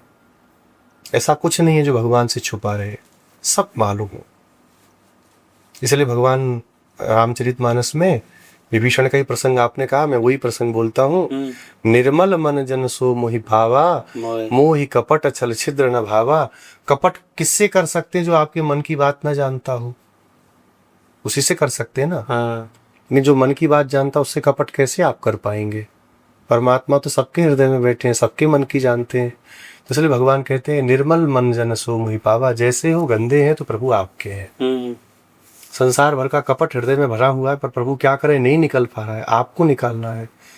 काम क्रोध लोभ मोह सबने जकड़ रखा है, और हम इसको स्वीकार कर रहे हैं आपके सामने आके, तो भगवान जरूर आपको स्वीकार करेंगे। क्योंकि भगवान जानते हैं कि इसके हृदय में ऐसा है। काम क्रोध भरा हुआ, हे नाथ मैं आपका भक्त हूँ, मैं इतनी सेवा करता हूँ, आपकी स्वीकार करो। भगवान तो जानते हैं कितने भक्त हो आप, उनसे क्या छुपा है। इसलिए भगवान हृदय के हर भाव को जानते हैं। हमारे आचार्यगण कहते हैं उनसे इसलिए कुछ कहना भी नहीं चाहिए। मंदिर जाइए, हाथ जोड़ के खड़े हुए दर्शन करिए, कितना सुंदर नेत्र लग रहा है, कितनी सुंदर आज मुकुट धारण है, कितना सुंदर आज माला पहनाई है, यही दर्शन करें। वहां जाके रो के आपको कुछ कहना नहीं है। कहा उससे जाता है ना, अभी फिर बोला आपको, जो ना जानता हो वो जान रहे हैं। अगर पूरा करना होगा तो बिना कहे भी करेंगे, और नहीं करना होगा आपके कहने पर, भगवान नौकर तो है नहीं आपके जो करेंगे, नहीं करेंगे उसको। अच्छा, बहुत सुंदर बात कही महाराज जी। हम मंदिर में जाते हैं, हमें पता ही नहीं कि भगवान की पिछवाई क्या थी, उनको पता ही नहीं भगवान का स्वरूप क्या है, भगवान ने क्या धारण कर रखा है। मंदिर गए थे दर्शन किए, बोले क्या हाँ भगवान ने आज क्या वस्त्र धारण कर रखा था, ये नहीं पता है। पर सुंदर दिख रहे थे, सुंदर कैसे दिख रहे थे, क्या क्या भगवान ने पहना। चौड़ी की दुकान मालूम रहती है। इसलिए मंदिर जब भी जाएं, केवल ठाकुर जी का प्रेम से दर्शन करें। वहां आपको कुछ कहना नहीं है, आप वहां पहुंच रहे हैं, वो उनकी इच्छा है। और जब पहुंच रहे हैं तो जब संसार की सारी इच्छाएं पूरी भगवान करने वाले हैं, तो अपने दर्शन करने वाले भक्त की कामना क्यों नहीं पूरी करेंगे। कहना नहीं है, अपने से करेंगे, क्योंकि सब जानते हैं। तो क्या मंदिर जाने से ये शांति मिल सकती है, या फिर एकांत में रहने से? देखिए, मंदिर जाना भी जरूरी है, एकांत में रहना भी जरूरी है। भोजन के साथ पानी भी चाहिए कि नहीं चाहिए जी। मंदिर में भगवान की एक स्वतः अभिव्यक्ति है। पत्थर की पूजा हिंदू नहीं करते हैं। आजकल लोग बड़े बेवकूफ लोग हैं, समझते हैं, नहीं बोल देते हैं पत्थर पूजे। हम लोग हर किसी पत्थर की पूजा नहीं कर रहे ना। एक शास्त्र कहता है भगवान का विग्रह बनाए सुंदर, मंत्रों के द्वारा उसकी प्रतिष्ठा करे, तब वो पूजन के योग्य होते हैं। मंत्रों के द्वारा भगवान की शक्ति का आधान उस विग्रह में किया जाता है। तो भगवान की अभिव्यक्ति उस श्री विग्रह के रूप में है। तो वहां जाकर के दर्शन करे और उस छवि को हृदय में बसा के लाए, घर में आंख बंद करके उसका दर्शन करते हुए जब कर, एकदम आनंद रहेगा। नहीं तो आप किसका ध्यान करेंगे आंख बंद करके। कोई आधार चाहिए ना, तो मंदिर में बैठे ठाकुर जी का आधार है, उनका दर्शन करके आइए और घर में बैठ करके चिंतन करिए। तो दोनों जी। अच्छा महाराज जी, जो शिवलिंग है उस पर बहुत सारे, हम कहीं जाते हैं तो हम उनको स्पर्श भी करते हैं, क्या स्पर्श करना सही होता है या फिर दूर से दर्शन करना? दूर से दर्शन करना ही ठीक है। आजकल तो सब लोग क्या क्या करने लगे। शुद्ध अवस्था है, पवित्र अवस्था है तो ही उनको स्पर्श करे। अब लोग कूदे जा रहे हैं, सब कहाँ से आए कैसे आए, अशुद्धि अवस्था में नहीं करना चाहिए। लेकिन ठीक है, भोलेनाथ नाम है, वो क्षमा करते हैं। एक प्रश्न और है आपसे कि जैसे कोई बगैर स्नान किए भगवान के दर्शन कर सकता है? शास्त्र इसकी आज्ञा नहीं देते, मर्यादा नहीं है। बिना स्नान के भगवान का दर्शन करना नहीं चाहिए। एक मर्यादा है। बिना ब्रश किए कुछ खाना चाहिए क्या? नहीं। खाने वाले खा लेते हैं, तो क्या करा जाए। वो एक मर्यादा नहीं है। स्नान करके पवित्र होकर के, देखिए, देवो हूत्वा ये देवम, पहले खुद देवता बनिए तब देवता का पूजन करिए, शास्त्र की आज्ञा है। स्नान करके शुद्ध पवित्र होकर के कुछ संध्योपासन आदि करके मंत्र जप करके तब देवाराधन हमको करना चाहिए। हम उनके जैसे बनेंगे तब उनका कर सकते हैं। इसलिए स्नान होके पवित्र शुद्ध कपड़ों को पहन करके, आजकल तो पवित्रता के भी संबंध में लोगों को बिल्कुल ज्ञान नहीं है। रात में आज जैसे सुबह गए कहीं घूम घाम के आए, कपड़ा टांग दिया, कल फिर उसको पहन के बैठ गए, वो पवित्र हो गया ना। सूती कपड़ा एक बार पहनने के बाद जब शरीर से उतारे तो उसको धो के ही वापस पहनना चाहिए। पूजा के लोग, कई लोग क्या करते हैं, पूजा का कपड़ा है, हंसी आती है। महाराज जी, हमारी पूजा करके सुरख देते हैं, और धुलता कब है? 1-2 महीने में जब गंदा होता है, वो उतारा ही तब अपवित्र हो गया। उसको पहना आपने, जब आपको उतारना है तो सूती कपड़े में टाइम ही कितना लगता है, पानी में निकाल के डाल दीजिए, 5-10 मिनट में। गर्मी है तो 10 मिनट में सूख जाता है, सर्दी है तो 3-4 घंटे लगेंगे सूखने में, सूख जाएगा। तो शुद्ध वस्त्र होना चाहिए, तब भगवान का दर्शन करें। महाराज जी, जो आपने इतनी चर्चा की और जिन्होंने पॉडकास्ट देखा सबको अच्छा लगा होगा। तो उन्हीं के लिए आप लास्ट में से क्या देना चाहेंगे? इस समय की स्थिति परिस्थिति को देखते हुए मैं एक ही बात सबसे कहता हूँ, आप शास्त्र निष्ठा धारण करें, अपने शास्त्रों को पढ़ें। आप बाजार जाते हैं होटल में, तो 1000-2000 रुपए का एक दिन में कुछ भी खा के चले जाते हैं पार्टी करके। 1000-1500 में हमारे कई ग्रंथ आ जाएंगे जिनको आप अपने घर में रख सकते हैं। भगवत गीता, रामायण, मनुस्मृति, भागवत, इतने ग्रंथ कम से कम घर में रखिए हिंदी अनुवाद सहित, और उनको पढ़िए, ताकि कल को अगर कोई आपके धर्म पर आक्षेप कर रहा हो तो आप भी उसका मुंह तोड़ जवाब दे सकें। मनुस्मृति जलाई जा रही है पूरे भारत में, पर मनुस्मृति पढ़ी है क्या जिसने जला रहे हैं? नहीं। जो लोग उसका समर्थन कर रहे हैं उनने पढ़ी है, फिर आप क्यों जला रहे हैं? क्योंकि वहां पे ऐसा लिखा है। कहाँ लिखा है? थोड़ा देखिए ना। और एक शब्द के कई अर्थ होते हैं। आपका मेरा बहुत मित्रता का संबंध है, आपका कोई एक बहुत जानी दुश्मन है, आप उसके पास जा रहे थे, तो मैंने आपसे कहा कि कहाँ जा रहे हो? तो आपने कहा महाराज जी जरा उसके यहाँ जा रहा हूँ, आज उसने भोजन पे बुलाया है। तो मैंने एक आपसे शब्द कहा, एक काम करो, आप जाओ और जहर खा के मर जाओ। तो क्या मैं आपको विधान कर रहा हूँ जहर खा के मरने का? मेरी मन की भावना यही है क्या कि आप मर जाओ? नहीं। मतलब क्या है? उसके यहाँ जाओगे, कुछ खिला देगा, कुछ हो जाएगा, मर जाओगे, तो उससे अच्छा भैया वहां मरने जाओ, यहीं मर जाओ। मर जाओ माने मत जाओ वहां, ये मतलब हुआ ना इसका मोटा मोटा। ऐसे ही मनुस्मृति के कई वचन हैं जिनका कथन कुछ और है पर उसका तात्पर्य कुछ और है। जब तक किसी आचार्य से पढ़ेंगे नहीं, आप समझ कैसे रहे उसका अर्थ? आज हिंदू लोग क्या कहते हैं, जो लोग धर्म को मानते भी, अरे मनुस्मृति में कई चीजें ठीक नहीं है। क्या ठीक नहीं भाई बताओगे आप? पढ़ा है आपने? इसलिए एक मनुस्मृति, श्री रामचरितमानस, श्रीमद् भागवत महापुराण और एक भगवत गीता, इतना अपने घर में रखें। आप भी एक एक श्लोक रोज पढ़ें, ज्यादा नहीं पढ़िए, एक एक श्लोक अपने बच्चों को भी पढ़ाएं, ताकि ये सनातन धर्म आगे टिका रहे। नहीं तो जिस तरह से इस समय षड्यंत्र हो रहे हैं, सनातन धर्म को नष्ट करने का चारों तरफ से प्रयास चल रहा है, और सनातनी होकर के लोग इसको नष्ट करना चाह रहे हैं, वो चोला ओढ़ करके उसका, तो लोग अंतर नहीं कर पा रहे सनातनी है कि नहीं है। इसलिए इस पॉडकास्ट को जो लोग भी देख रहे हैं, सुन रहे हैं, उन सबसे इन 4 ग्रंथों को घर में रखें और उसको पढ़ें, अपने बच्चों को पढ़ाएं। बहुत बहुत धन्यवाद प्रभु। जय श्रीमन नारायण। राधे कृष्ण। राधे श्याम।